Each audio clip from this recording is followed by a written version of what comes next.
Phone tapping case మరో మలుపు తిరిగింది. కొద్ది రోజుల గ్యాప్ తర్వాత ఈ కేసులో కీలక అప్డేట్ వచ్చింది. విదేశాల్లో ఉన్న ఎస్ఐబీ మాజీ చీఫ్ ప్రభాకర్ రావుపై రెడ్ కార్నర్ నోటీస్ జారీకి సీబీఐ అనుమతి వచ్చింది. ప్రభాకర్ తో పాటు ఓ ఛానల్ ఎండీ శ్రవణ్ రావుపై కూడా రెడ్ కార్నర్ నోటీస్ జారీకి సిద్ధమవుతున్నారు.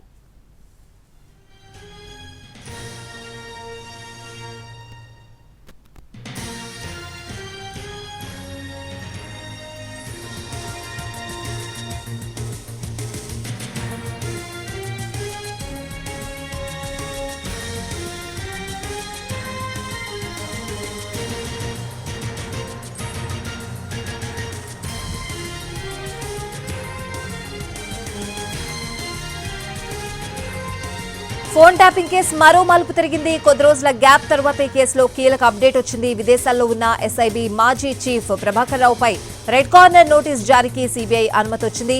ప్రభాకర్ తో పాటు ఓ ఛానల్ ఎండీ శ్రవణ్ రావుపై కూడా రెడ్ కార్నర్ నోటీస్ జారీకి సిద్ధమవుతున్నారు. పూర్తి అప్డేట్స్ అడిగి తెలుసుకుందాం. మా crime input editor Ramesh Vaitla ఉన్నారు. రమేష్,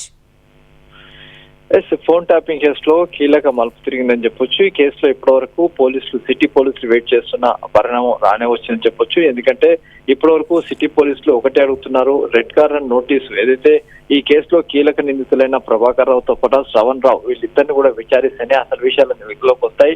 వీళ్ళిద్దరి దగ్గరే పూర్తి సమాచారం ఉంది. వీళ్ళిద్దరే ఫోన్ ట్యాపింగ్ సంబంధించి కీలకంగా వ్యవహరించారు.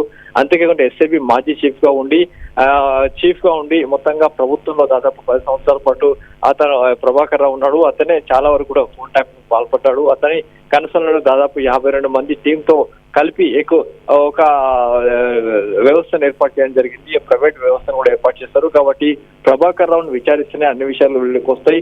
అంతేకాకుండా దీంట్లో అప్పటి పెద్దల పాత్ర ఏంటి, అసలు ఎవరు చెప్తే ఈ ఫోన్ ట్యాపింగ్ పాల్పడ్డారు, ఎంతమంది ఫోన్ ట్యాపింగ్ చేశారు, అంతేకాకుండా ఎవరో ట్రాపింగ్ చేసి కొంతమంది డబ్బులు కూడా వసూలు చేసినట్టుగా కొంత సమాచారం ఉంది. ఇవన్నీ కూడా తెలుసుకోవాలంటే ప్రభాకర్ రావు విచారించాలని చెప్పి కూడా ఇప్పటికే ఎస్ఐబీ సిటీ పోలీసులు కూడా చెప్పడం జరిగింది. అయితే దీనికి సంబంధించి వేసిన రిమాండ్ రిపోర్ట్ లో కూడా ఇదే విషయంగా స్పష్టం చేశారు. అయితే ప్రభాకర్ రావు ఈ కేసు నమోదు కాగానే ప్రభాకర్ రావు ఇక్కడ నుంచి ఇండియా నుంచి నేరుగా వెళ్లిపోయి అమెరికాలో సెటిల్ కావడం జరిగింది. అతను ప్రస్తుతానికి అమెరికాలో ఒక ప్రాణాంతకమైన వ్యాధికి సంబంధించి చికిత్స చేయించుకుంటున్నాను.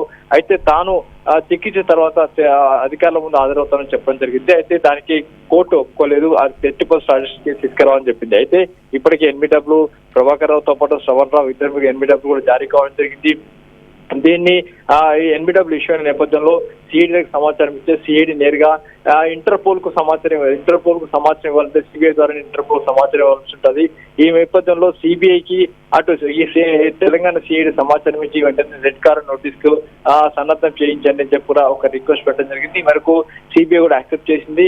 ఆ తర్వాత ఇంటర్పోల్ కూడా సమాచారం ఇస్తానని పేర్కోవడం జరిగింది. అయితే ఆ ప్రభాకర్ రావు ఇప్పటికీ అమెరికాలో గుర్తించడం జరిగింది. అయితే ఆ శ్రవణ్ రావు ఎక్కడున్న విషయం కూడా అధికారులకు తెలియదు. కాబట్టి ఇంటర్పోల్ సమాచారం ఇస్తే ఇంటర్పోలే నేరుగా 196 దేశాల్లో శ్రవణ్ రావు ప్రభాకర్ రావు ఎక్కడున్నా సరే వాళ్ళ మీద రెడ్ కార్నర్ నోటీస్ తీసుకుని వాళ్ళని అరెస్ట్ చేసి ఇండియాకి తీసుకొచ్చే అవకాశం ఉంది. అయితే సిబిఐ ఇప్పటికీ రెడ్ కార్నర్ నోటీస్ కోసం ఇంటర్పోల్ రిక్వెస్ట్ చేసినట్టుగా సమాచారం. దీనికి సంబంధించి ఇంకా పూర్తి స్థాయిలో వివరాలు అందాల్సి ఉందని అధికారులు చెప్తున్నారు.